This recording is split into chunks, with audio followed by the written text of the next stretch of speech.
My name is Mary Levkoff. I'm a graduate of the class of 1975.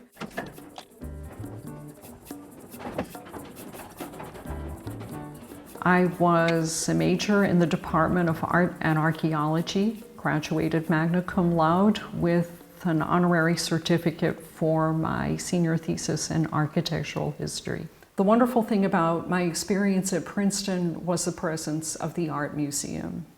I was allowed as a student to become what I think was the first student volunteer in the Art Museum, and I appreciated the interest that the then curator Frances Jones took in me. She taught me how to be what we call a museum technician now. I continued my studies in graduate school at New York University's Institute of Fine Arts.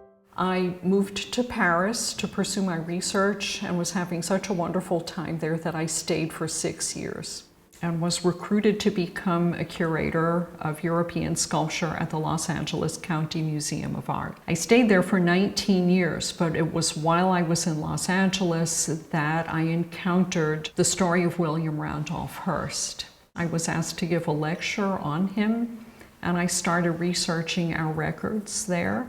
One of my friends who was an art dealer in Paris asked for my help in researching a mother-of-pearl covered box that purportedly had belonged to Hearst. And so we came to Hearst Castle to go through the inventory. I fell in love with the castle basically at first sight. That research on Hearst's history inspired me to do an exhibition. I decided to reassemble all of the best works of art and show what Hearst had really done. I launched into a book. I did several lectures.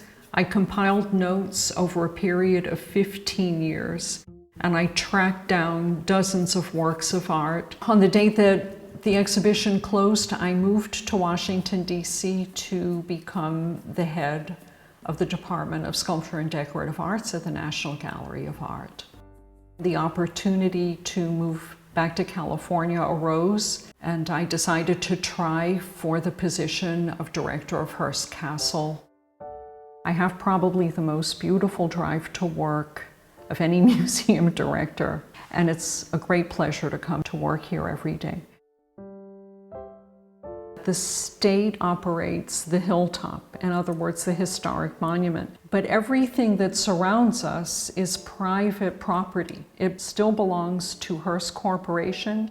Most people think of this as what's called an historic house museum. They don't realize it's also a major art museum. A lot of times people ask me, out of the 20,000 or 25,000 works of art here, what are my favorite works of art? Probably the most important one is the statue of Venus Italica by Antonio Canova.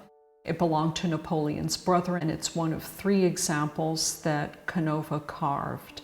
There's another sculpture, a painted and gilded small figure of the Virgin as a young girl. I am particularly attracted to polychromed sculpture. This one has glass eyes. I like the expression on that figure's face. I think that all great works of art need to have feeling, meaning, and purpose. Probably the most well-known work of art at Hearst Castle is Jean-Louis Gérôme's painting of Napoleon before the Sphinx. And it shows partly Hearst's interest in Napoleon, partly his interest in ancient Egypt, and partly his interest in very representational painting. I think Hearst didn't really care what other people thought of him. He wanted to do something, as he said, just because he wanted to do it. He showed how hard work, limitless resources, and certainly limitless imagination could create something that was a fantasy that has inspired millions of people. You could not duplicate that person today. He was unique. And just like him, Hearst Castle is also unique.